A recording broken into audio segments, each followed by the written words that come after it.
bergerak berbagi untuk negeri. Guru penggerak majukan pendidikan. Guru penggerak menghamba pada murid. Kreatif rancang pembelajaran.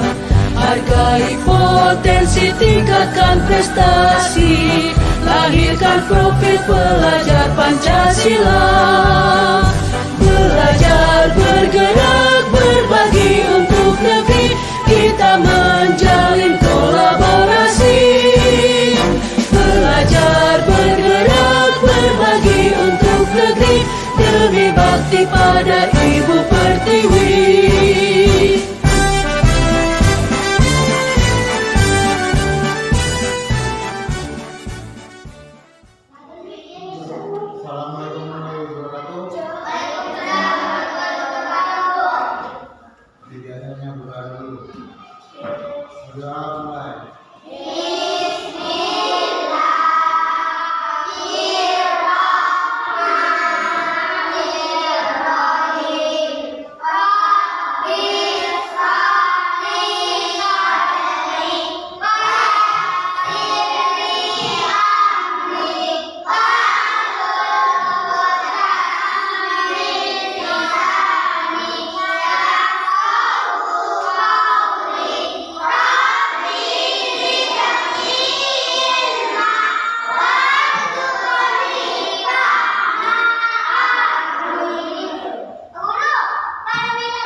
Itu ada kertas. Nah, sebelum olahraga terus, Pak Guru ingin membuat kesepakatan. Tahu kesepakatan? Kayak perjanjian. Ya, sebelumnya kamu tulis apa yang kamu inginkan ketika kamu belajar sama Pak Guru. Olahraga, tulis apa yang saya inginkan gitu.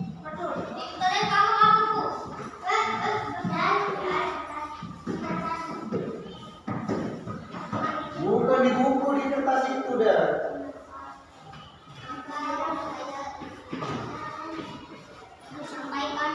Yang saya inginkan tulis, misalnya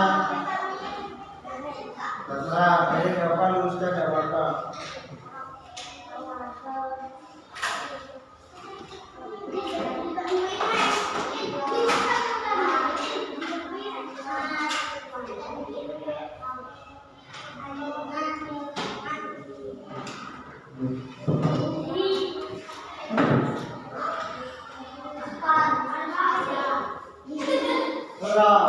Ini apa kamu ingin kelasnya bersih?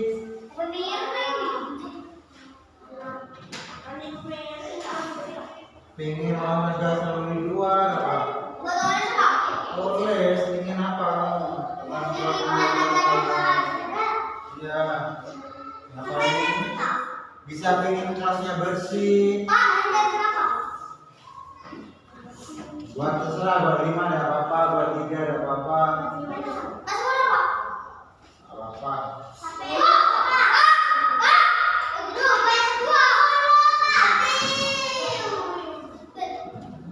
Bebas membuat berapa?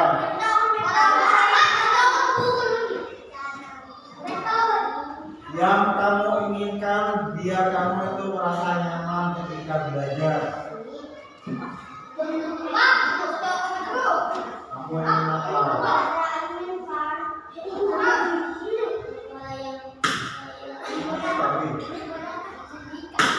Kenapa?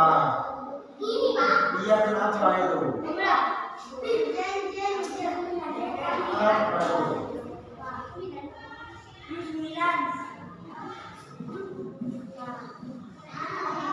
Yang ingin merasa nyaman sama belajar yang begitu ekstrim, kan?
Sudah?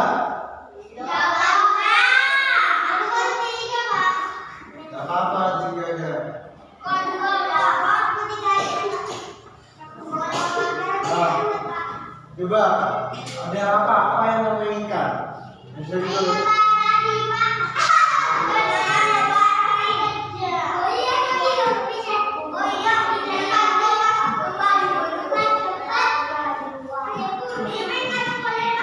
Lagi.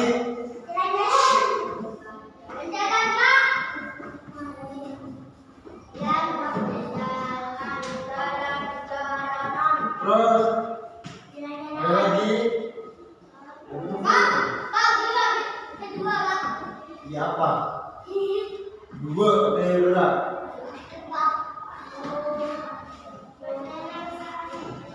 Apa lagi?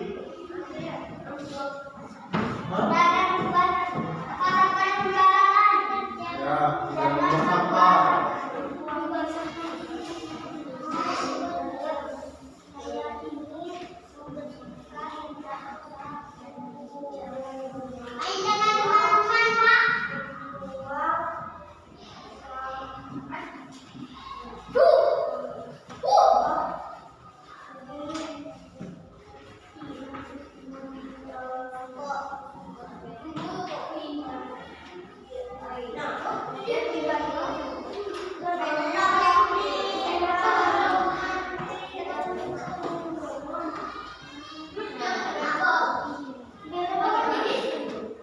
Ada lagi?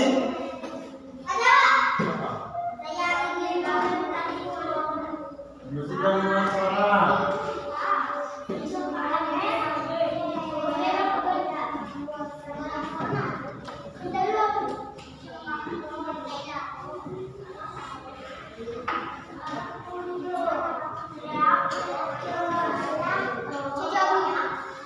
Ada? Apa aja?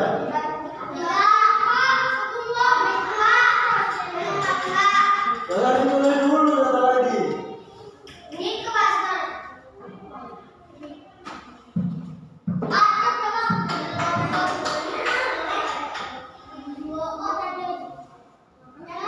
Sekarang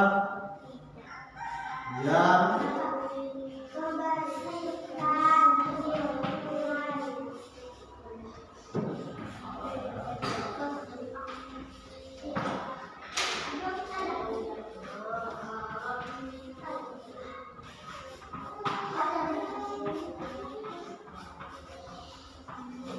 Nah, sekarang kita buat perjanjian. Ini kan main lomba lari, nanti ngajarin sama Pak Guru, jalan-jalan juga.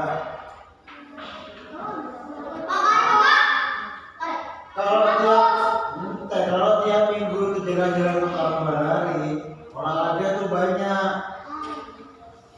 Olahraga itu ada main bola, ada belajar jalan, belajar lari, ada belajar lompat, olahraga. Belajar tentang kebersihan juga olahraga. Kamu bersih-bersih itu olahraga. Bersihkan diri. Nah, bisa. Jalan-jalan ini sekali. Nanti kapan-kapan jalan-jalan. Nah, terus tidak membuang sampah sembarangan. Bagus. Bermain bersama teman-teman. Kan pasti kita rencana. Iya. Membersihkan lingkungan sekolah. Ini bagus. Ini keinginannya kamu. Ini harus. Kalau kamu ingin harus dikerjakan. Terus sekarang yang tidak boleh dilakukan tentang olahraga. Nah, tentang saja dulu. Oleh. Kenapa tidak oleh? Yang tidak boleh apa? Olahraga. Iya. Membuang sampah dari sembarangan. Terus di mana? Oh, yang harus. Jangan mulai dulu dah.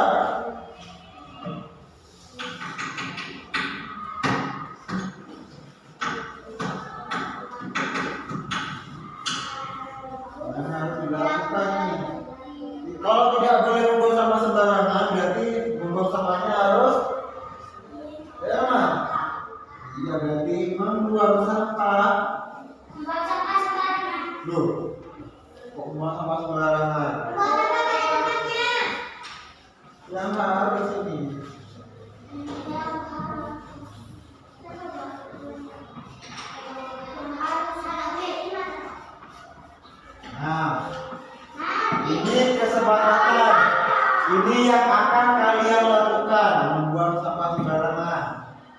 tidak ada lagi yang boleh buang sampah di bawah bangku, di luar ya, di halaman tuh banyak, halaman kelas, halaman sekolah tuh. Jadi tidak boleh buang sampah. Nah, saya harusnya buang di biasanya. Ya, buang sampah besok ya. Harus saling mengingatkan. Nomor 2, yang berhubungan dengan olahraga, tentang baju olahraga. Berarti tidak boleh memakai baju selain olahraga. Berarti memakai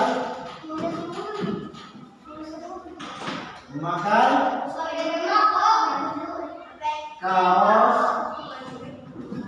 olahraga.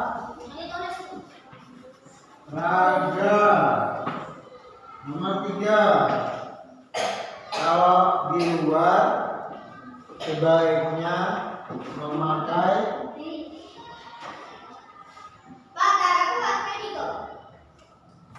dengan diduluri. Apanya nomor 3?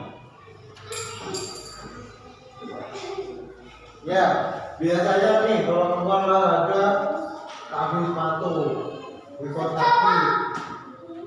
Iya, pakai kaos kaki bisa oleh ya. Kalau pakai kaos kaki itu kenapa? Bekas rosan, bekas budul. Jadi caranya gini, kan ada hubungannya sama ini ya, sama ada lagi membersihkan.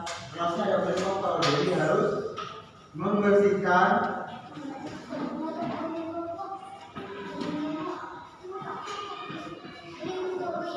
kelas.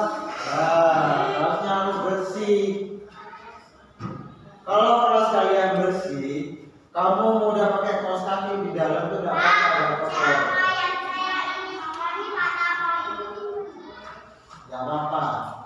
Ada Pak Bulan terbaik, ya.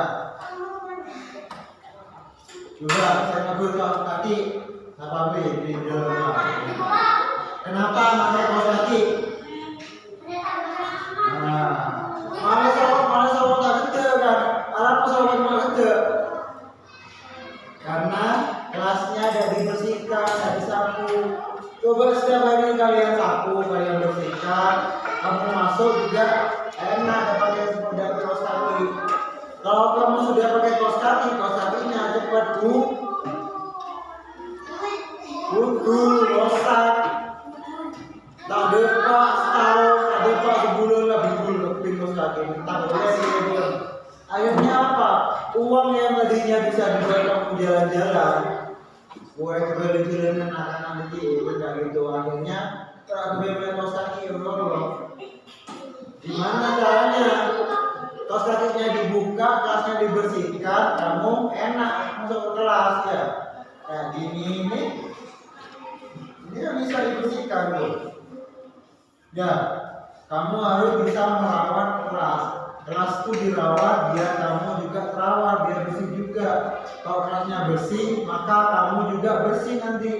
Mau kelasnya gede, ben orang gede iya. Ya bos. Aku lagi masuk. Cuma ya salah. Akhir apa? Tidak betah. Ya, bisa kan? Membuat sampah pelajarannya bisa enggak? Membersihkan kelas bisa enggak? Memakai kaos olahraga pada waktu olahraga bisa enggak? Bisa ya? Ini betul bisa kita. Ya, memakai Pak Guru namanya ini. Memakai sepatu di luar kelas. Bisa enggak?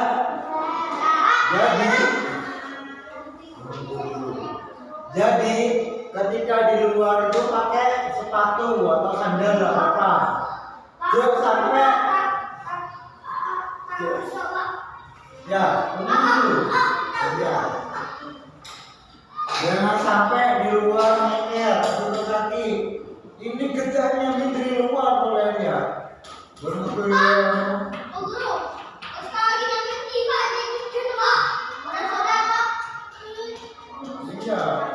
Jangan dipakai dulu, nggak baru masuk ke kelas buka sepatunya. Keluar pasang mulai menjaga sandal. Coba kalau masuk terus kaki keluar, masuk terus kaki akhirnya kecil oleh.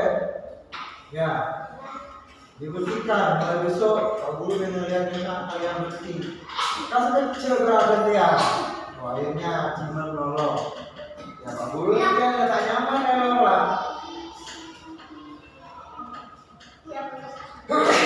Nah, Pak Guru cuma juga. Kenapa? Karena kotorannya ini ketika ada yang masuk, kotorannya ngakak boleh. Akhirnya kena hidung.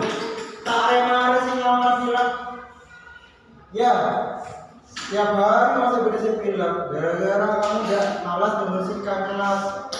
Coba bersihkan kelasnya. Gak ada kalau bisa tidak ada debu. Kamu ketika duduk enak. Kamu bernafas, keluarkan itu enak. Kamu sekarang bernafas termasuk debu. Debunya segitu dari luar. Debunya ada campurannya nyanyian sape. Ya, celana sape.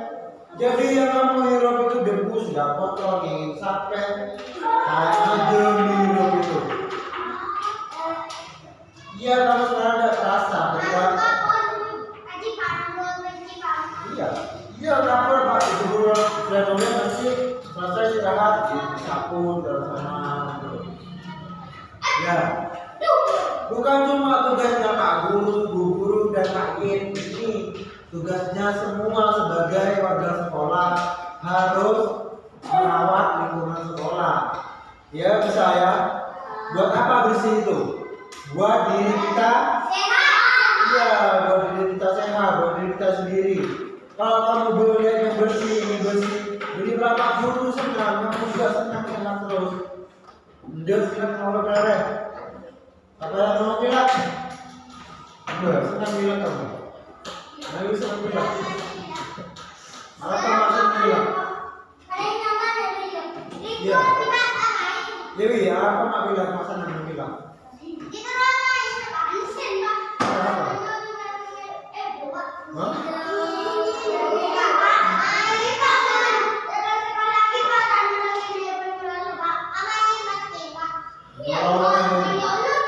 Kalau meja kecil lain legon.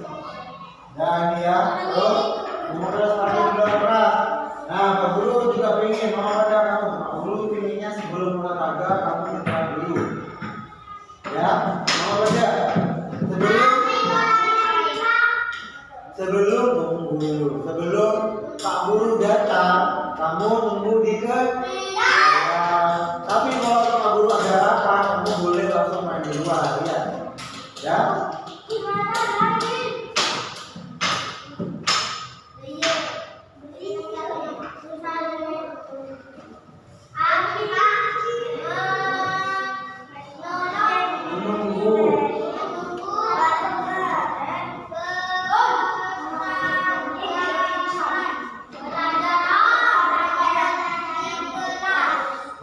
Pelajaran di kelas sama semua. Ketika Bu ini belum datang, tunggu di kelas sudah. Cuma sampai tabur sak. Kamu mau belajarnya mau apa ya? Memang yakin kalau kamu kenal orang dulu. Bulan mana bu, mereka kuliah besar ini. Tunggu di kelasnya sudah. Di kelas kamu belajar. Jangan sampai keluar ke dalam. Yang Pak Guru saya lihatin nyawi keluar ke dalam. Saya lapar, saya letak, saya mau apa? Punya alasan. Apa boleh? Keluar ke dalam apa boleh? Dimas boleh. Ya, Pak Guru itu keluar, nawi Dimas keluar. Tempat warga tadi itu jangan yang tempat warga. Ini apa padaku? Ini apa lagi? Baca dalam pagar. Kamu pelajaran di kelas. Sebelum aku datang menunggu pelajaran di kelas dulu. Ya, terus, ini yang dilakukan yang bisa bahaya. Kenapa? Membuang sampah pada kelasnya. Kalau kotor itu bahaya buat kalian.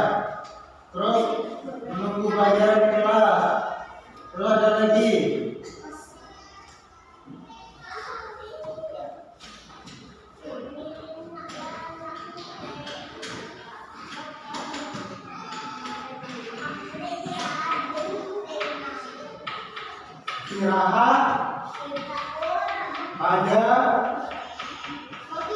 waktunya ya. Nah, apa? Juga tanya apa? Ya, oh diingetin. Istirahat pada waktunya. Kalau belum waktunya istirahat, jangan istirahat dulu. Kalau sudah Pak Guru udah boleh istirahat, belum beli. Boleh. Kalau belum jangan. Jadi waktu pelajaran kamu keluar ketabrak oleh Pak Guru kan tak tahu. Saya digiring siapa? Saya salahin siapa? Pak Guru. Saya mau harus apa? Kalau itu masih digiring siapa? Siapa Guru? Minta apa? Pak Guru mana belum aja? Saya keluaran. Saya di sekolah ada. Nah, saya maksa main itu apa? Saya maksa main. Maksa Pak Guru saya diri. Ya, maka dari itu harus ada. Kalau udah mau diri, ya ikuti. Ya, ikuti kesepakatan yang sudah kalian buat. Ini harus diikuti.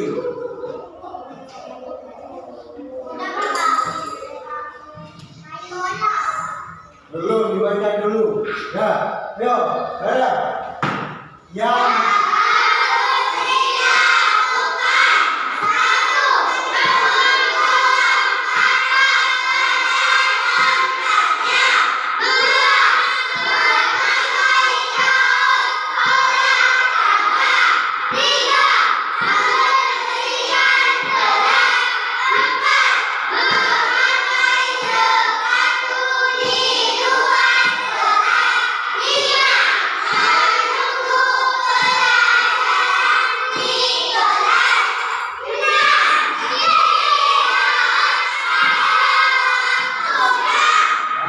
ingat.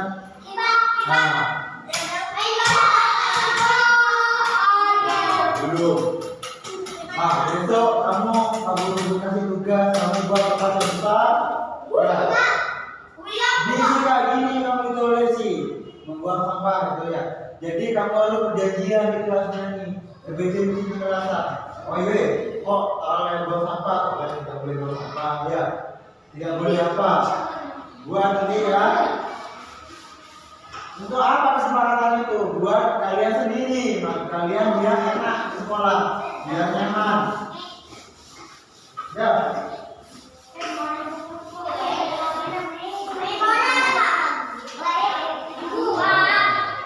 Yang belum main bola, kamu lanjut lagi.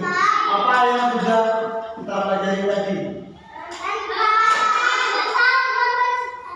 Ya, tentang bersikap telah, tentang menjaga diri kita sendiri. Ya, kita harus menjaga diri sendiri. Ya, iya biar sakit, biar selamat. Diri kita juga begitu. Tidak buru-buru. Begitu. Apa dah? Dah, main bola di luar. Ya.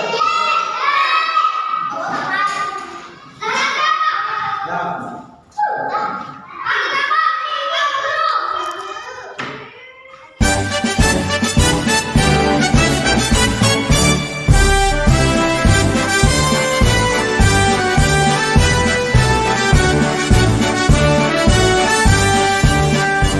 Bulatkan tekad, kuatkan hati.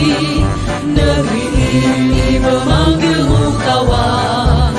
Belajar bergerak berbagi untuk negeri. Guru penggerak majukan pendidikan. Guru penggerak menghamba pada murid. Kreatif rancang pembelajaran. Hargai potensi, tingkatkan prestasi. Lahirkan profil pelajar Pancasila. Belajar bergerak berbagi untuk negeri. Kita menjalin kolaborasi. Belajar bergerak berbagi. Sekolah yang dihormati Guru Penggerak, calon CDP, yang kami hormati Dinas Pendidikan Guru,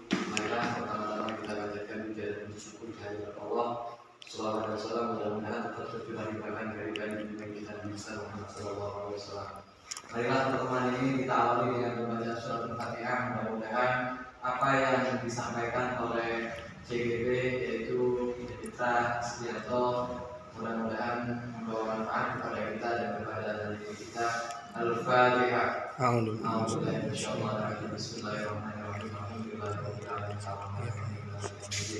Iyyaka na'budu wa iyyaka nasta'in. Ihdinas siratal mustaqim. Shiratal ladzina an'amta 'alaihim ghairil maghdubi 'alaihim. Terima kasih untuk penyampaian pada saat ini sebenarnya yaitu tentang budaya positif yang akan disampaikan oleh Bapak Mitra dan sekaligus yaitu PMM Platform Merdeka Mengajar yang disampaikan kemarin oleh Bapak Pengawas, dan itu harus disampaikan kepada teman-teman semuanya harus masuk ke PMM.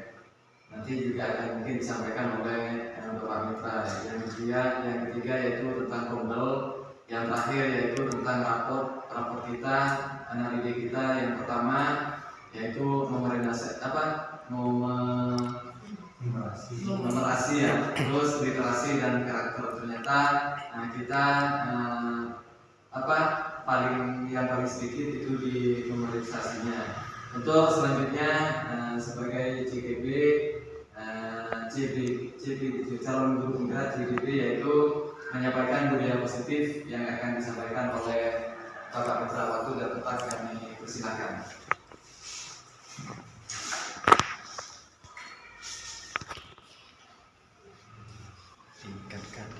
Sharing tentang saya dapatkan di guru gerak tentang budaya positif. Kenapa budaya positif di sekolah? Mungkin saya buat agak singkat. Nah, tujuan pembelajaran di sini diharapkan kita dapat memahami konsep inti budaya positif dan menerapkan budaya positif di sekolah.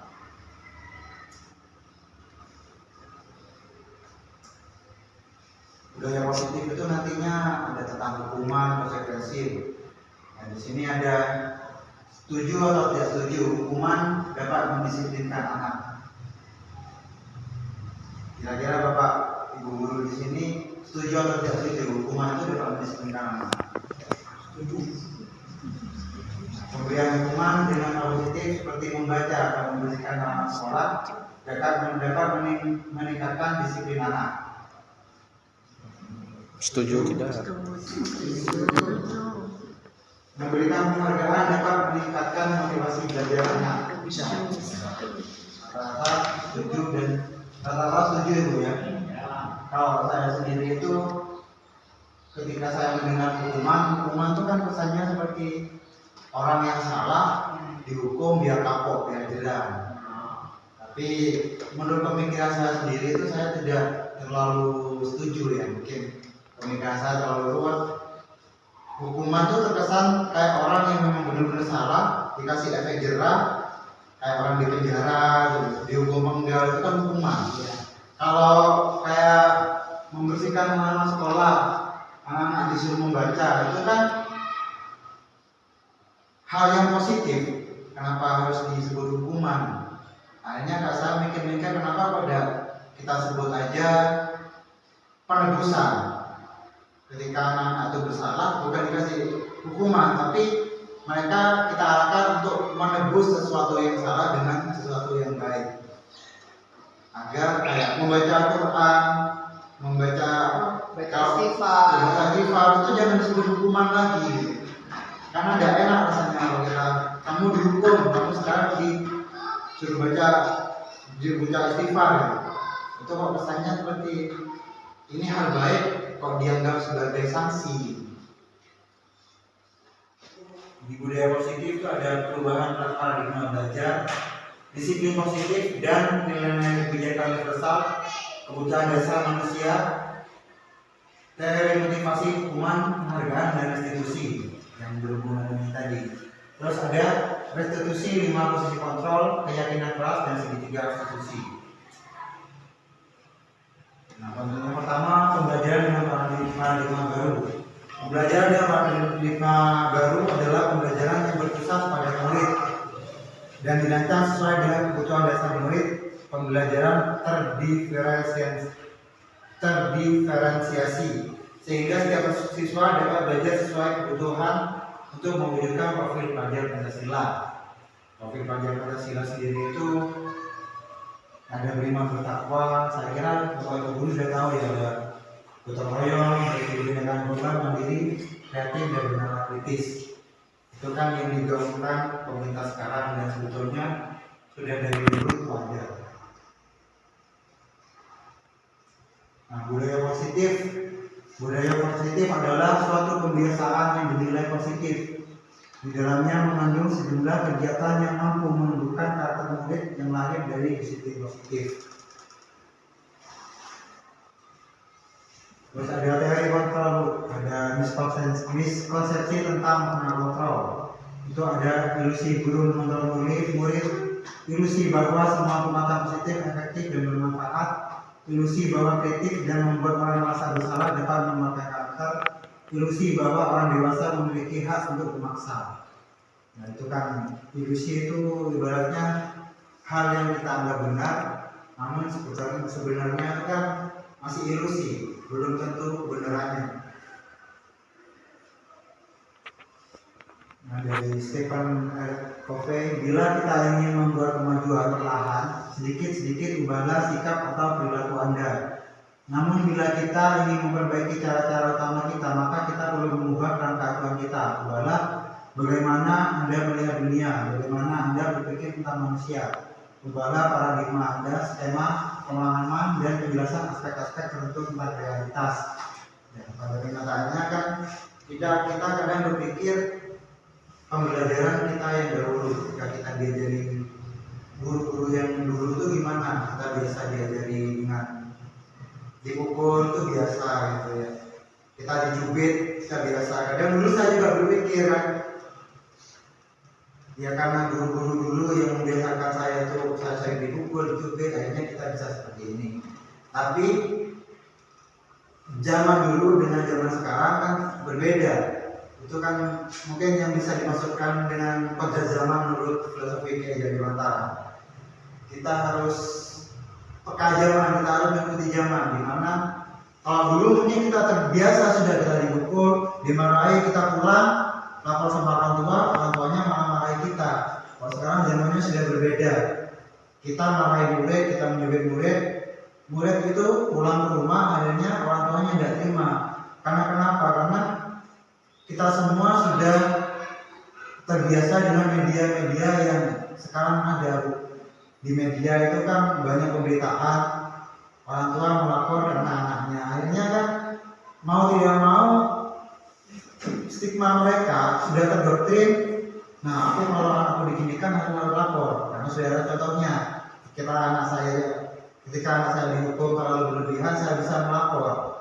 Yaitu stimulus respon dan teori kontrol. Stimulus respon itu kalau di pedagogik itu biasa disebut pembelajaran behaviorisme. Kalau teori kontrol itu lebih ke humanismenya. Nah, stimulus respon itu realitas kita sama. Kalau teori kontrol realitas kita berbeda. Teori kontrol itu kita bisa mengontrol diri sendiri, anak-anak bisa mengontrol diri sendiri. Terus semua orang melihat yang sama. Itu kalau stimulus respon itu kan stimulus itu dari kita memberikan stimulus ke anak-anak, ya semacam doktrin ke anak-anak, nantinya ada respon dari murid.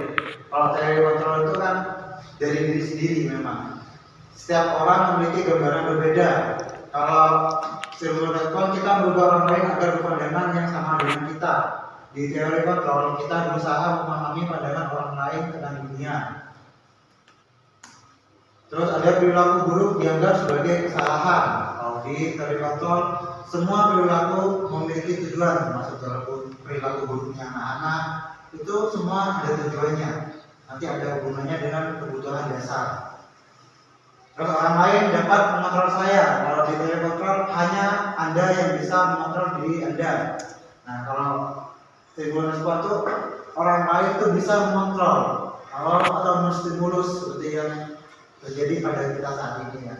Kalau di teori kontrol diharapkan semua orang itu tidak bisa mengontrol anak didik kita tidak bisa mengontrol semua anak didik kita. Kadang kita berusaha mengontrol anak didik kita suruh kamu nggak boleh seperti ini.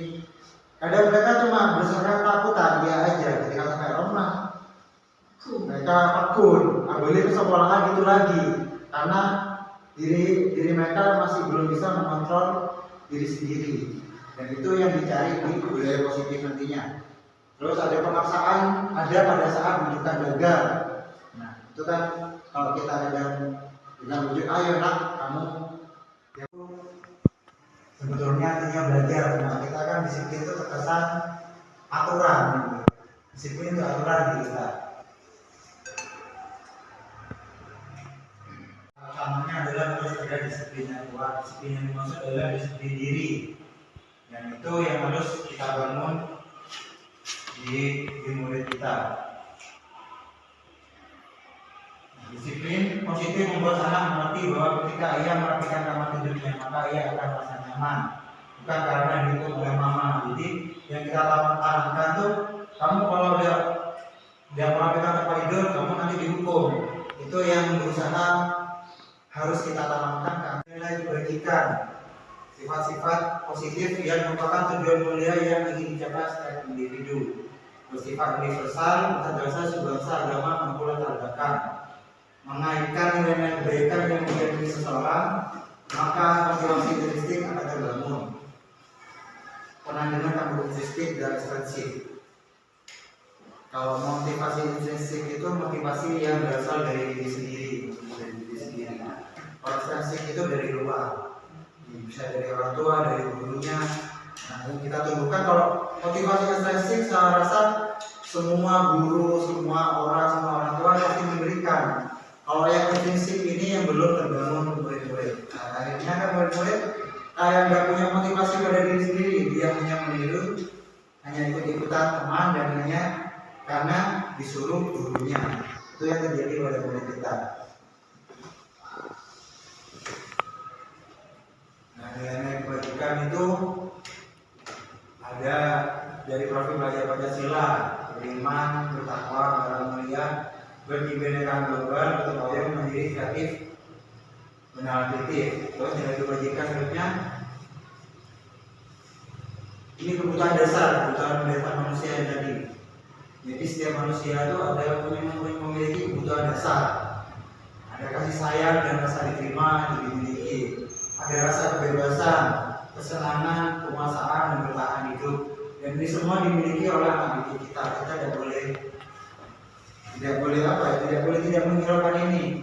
Ketika anak-anak itu terjadi kenakalan, terjadi masalah, kita harus ingat mereka juga punya kebutuhan penguasaan, bertahan hidup, rasa kasih sayang dan rasa diterima, kebebasan dan kesenangan. Contohnya, yang sering terjadi di murid kita itu ketika kita melihat anak itu nakal, kalau kita tidak menelusuri itu, kita merasa enaknya kamu nakal. Padahal kita tidak tahu mereka juga punya masalah di rumahnya karena broken home atau karena mereka itu tidak ditemani oleh teman-teman yang lain. Sebagai seorang pendidik, saat Anda menghadiri suatu pelatihan, motivasi apakah yang mendasari tindakan Anda? Nah, kalau saya kemarin itu kan kayak gini, mesti jawabannya yang mendasari itu karena ingin dapat sertifikat. Terus kalau masalah karena saya ingin dapat ilmu itu kan kadang itu masalah yang bisa cuma hanya ucapan. Biasa dapat ilmu itu kan karena ingin dipandang orang aja gitu. Betulnya kan dari diri sendiri itu sering terbangun ya karena disuruh, karena tugas, bukan dari kepala sekolah, hanya saya mau. Itu yang terjadi. Nah, jawabannya rata-rata itu kan Anda hadir karena tidak ingin ditegur oleh pihak panitia pengawas ataupun kepala sekolah. Terus jawabannya lagi ingin dilihat dipuji oleh lingkungan Anda dan mendapat penghargaan dari kepala sekolah. Terus Anda ingin menjadi pembelajar sepandang hayat, menjadi orang yang berusaha dan bertanggung jawab serta menghargai diri Anda sendiri. Nah, yang awalnya itu ingin dipuji, ingin dihargai karena takut ditegur, itu mungkin saya juga gitu juga, Bu. Ya akhirnya ketika ikut guru penggerak dan hanya sebelum guru penggerak saya juga sering mengikuti di PKB. Itu karena biar saya punya sertifikat. Pada waktu ada budaya positif ini saya, loh iya. Meskipun saya itu dulu karena alasan-alasan yang tidak enak, akhirnya saya itu berpikir saya itu belajar, ya harus belajar tiap hari itu. Setiap saya bernafas, ketika mata eksternal dan internal. Nah, kalau eksternal itu rata-rata menghindari ketidaknyamanan. Apa yang terjadi apabila saya tidak melakukan. Terus ada ingin mendapatkan penghargaan eksternal. Yang menghargai nilai-nilai kebajikan tadi itu motivasi internal, motivasi yang hadir dalam diri kita. Tujuan disiplin positif itu menanamkan motivasi yang ketiga pada murid-murid kita itu belajar analisis. IFA kurang menguasai pelajaran matematika, sehingga pada saat pelajaran tersebut berlangsung dia lebih banyak berdiam diri atau menggambar di buku.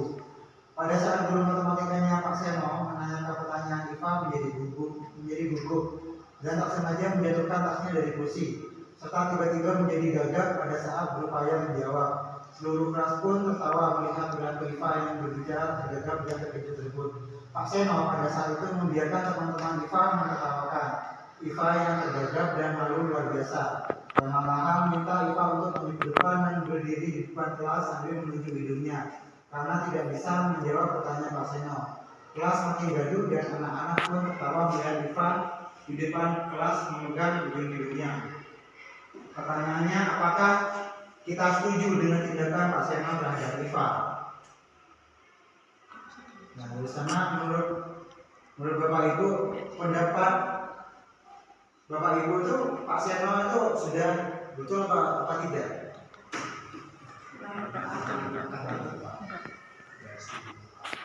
Nah, yang tadi itu merupakan hukuman atau konsekuensi?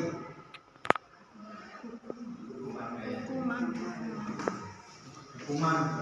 Udah dibeli. Nah, betul, hukuman itu bersifat tidak terencana atau tiba-tiba. Anak atau murid tidak tahu apa yang akan terjadi dan tidak dilibatkan. Nah, tadi kan seketika tiba-tiba, padahal kan tidak sengaja menjatuhkan tas. Terus teman-teman yang menertawai, gurunya malah menyuruh maju dan menghukum, termasuk hukuman karena tidak sengaja terjadinya.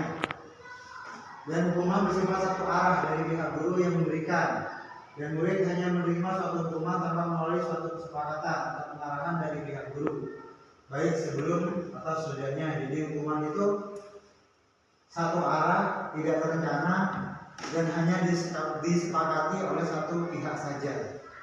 Di sana itu Pak Seno satu pihaknya. Hukuman yang diberikan bisa berupa fisik maupun psikis. Nah, yang terjadi tadi itu berupa psikis. Jadi yang kena, kalau kata yang sekarang itu kena mental, psikisnya yang kena.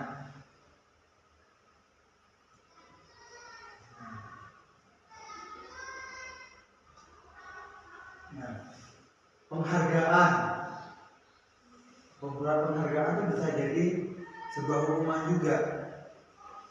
Saat kita berulang kali menyanyikan hadiah kepada anak-anak berperilaku bertanggung jawab, atau pada seorang murid agar mempelajari sesuatu yang baru, atau pada seorang karyawan agar melakukan pekerjaan yang berkualitas, kita sedang berasumsi mereka tidak dapat melakukannya, atau mereka tidak akan memilih untuk melakukannya.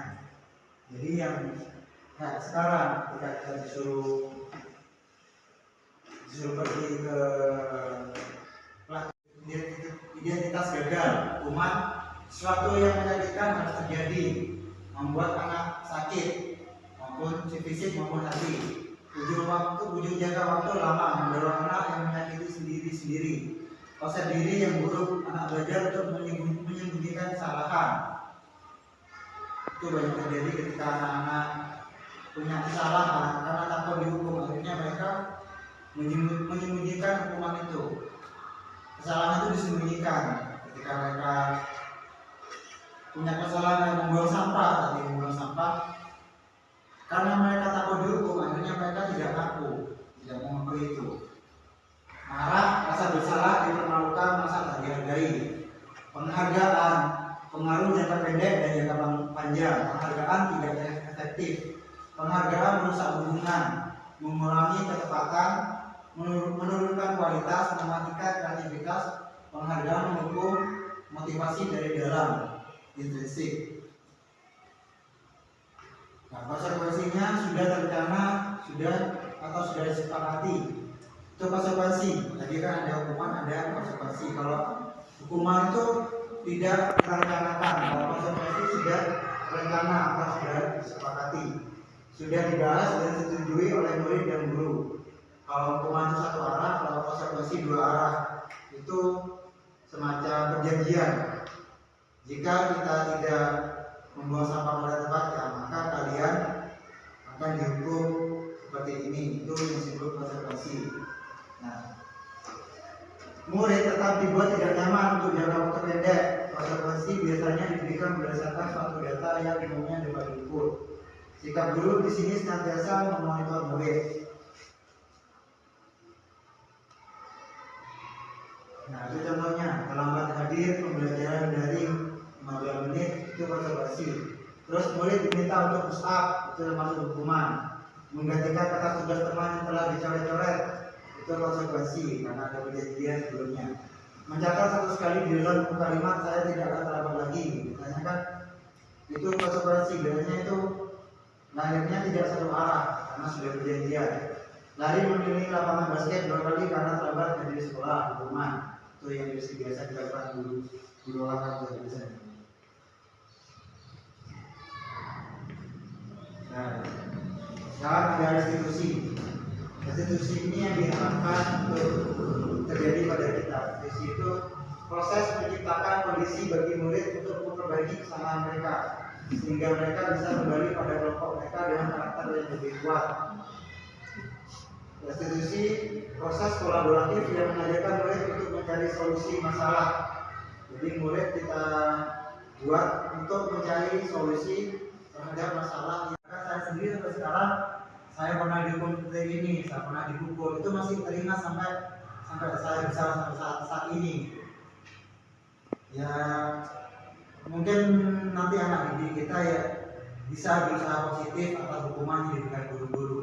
Nah, takutnya anak didik kita itu tidak bisa mengontrol diri sendiri, dendamnya sampai tua, akhirnya ketemu gurunya tidak disapa, bahkan ketika ada di sebuah rapat murid kita kan dia tahu murid kita nantinya bisa jadi seorang yang lebih tinggi dari kita, bisa jadi seorang yang anggota legislatif, bahkan bupati kan bisa saja. Nah, di sana ketika murid itu masih menyimpan dendam terhadap kita, yang terjadi ya kita akan dibalik, kita akan dipojokkan. Nah, dari itu semua yang mari kita belajar untuk mengganti hukuman itu menjadi sebuah restitusi. Restitusi bukan untuk menebus sebuah kesalahan, namun untuk belajar dari kesalahan. Restitusi mencari kebutuhan dasar yang mendasari tindakan. Kebutuhan dasar tadi ada rasa kasih sayang, penguasaan, kebebasan, itu yang kita cari. Memperbaiki hubungan. Nah, dengan restitusi itu kita harapkan hubungan kita dengan murid itu, murid bukan menjadi pendendam sama kita, bukan takut sama kita, tapi murid itu merasa kita itu layak untuk dihormati dan dihargai.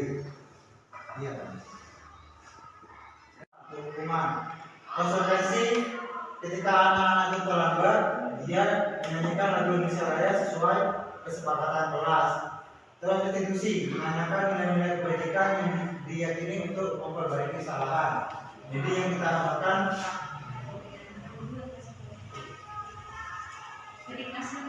ya, ketika restitusi itu kita lebih menanyakan nilai-nilai apa yang harus dilakukan anak-anak dalam memperbaiki kesalahannya. Nah, di sini ada 5 fungsi kontrol, ada pembuat rasa bersalah, ada penghukum, pembuat rasa bersalah, teman, pemantau, manajer. Nah, di sini itu ada pada diri kita. Fungsi kontrol itu dimana kita berperilaku sebagai teman kepada diri kita. Contohnya pertanyaannya ketika kita menjadi teman, ayo bantulah demi Bapak. Itu kita memposisikan kita sebagai teman kepada anak didik kita. Kalau sebagai penghukum itu lebih kita marah, terlambat lagi, pasti terlambat lagi, selalu datang terlambat. Kapan bisa tepat waktu? Sebagai pemantau, nah, kamu terlambat 15 menit, maka kamu sudah mengerti konsekuensi yang harus dilakukan bila terlambat. Membuat rasa bersalah, ibu sangat kecewa sekali dengan kamu. Manajer, jika kamu meyakini apakah kamu sudah memilikinya, nah jadi ada perbedaan. Ada di diri kita itu kita kadang ada yang menjadi teman, penghukum, pemantau, pembuat rasa bersalah, manajer. Nah biasanya itu semua ya sering sih. Sebagai teman kita pasti pernah, sebagai penghukum kita menilai kebaikan di balik peraturan tersebut. Jadi ketika kita memberikan peraturan pada anak didik kita, itu bukan cuma sekedar peraturan, tapi anak didik harus juga tahu kenapa peraturan itu diberlakukan. Seperti halnya kenapa anak didik itu disuruh buang sampah pada tempatnya. Itu yang harus kita tanamkan.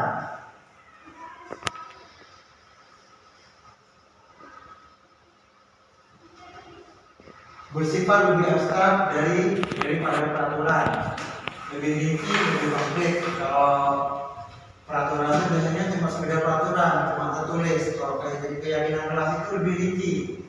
Jadi yang saya tadi katakan itu, kalau kamu tidak membuang sampah pada tempatnya, maka kelas kalian akan kotor. Kalau kelas kalian kotor, maka itu akan menyebabkan kalian mudah terserang penyakit. Akhirnya kalian pileknya tidak sembuh-sembuh. Nah itu ditanamkan pada murid kita, diyakinkan.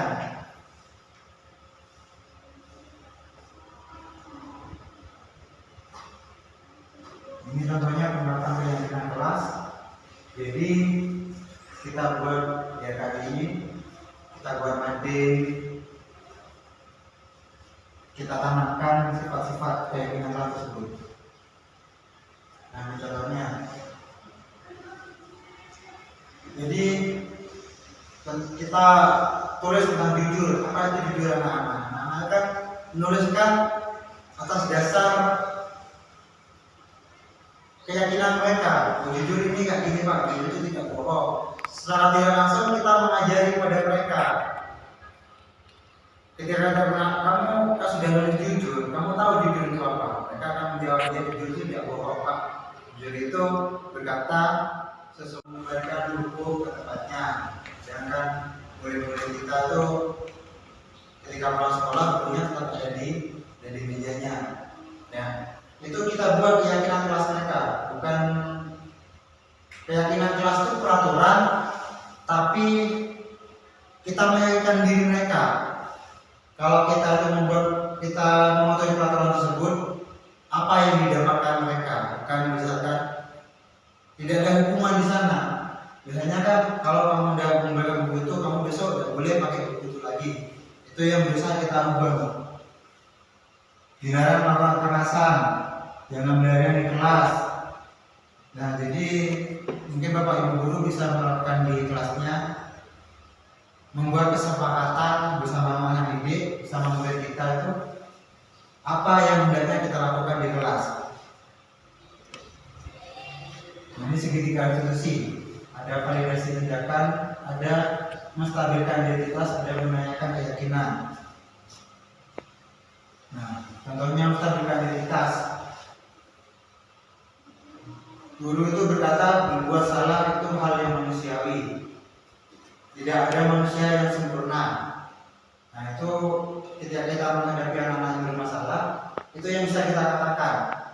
Tidak langsung menjudge, kamu salah, kamu harusnya kayak gini, tapi kita kasih stimulus kayak gini dulu. Anak-anak manusia itu tempatnya salah, tidak ada manusia yang sempurna. Bapak ibu guru juga pernah merasakan, pernah membuat kesalahan. Begitu juga dengan anak-anak. Itu yang kita intinya kita berikan dulu ke anak-anak, kita uji dulu. Terus kita pasti bisa menyelesaikan permasalahan ini.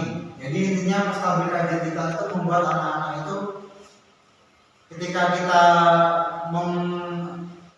kita memanggil mereka karena mereka bersalah.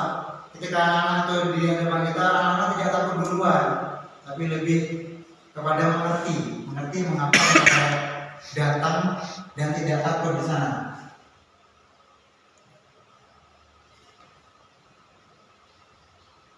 Terus ada validasi tindakan yang salah. Nah, contohnya kamu bisa saja melakukan hal yang lebih buruk, tapi kamu tidak melakukannya. Kamu pasti punya alasan mengapa melakukannya. Validasi itu mencari kenapa mereka melakukan kesalahan itu. Jadi kita tahu latar belakang mereka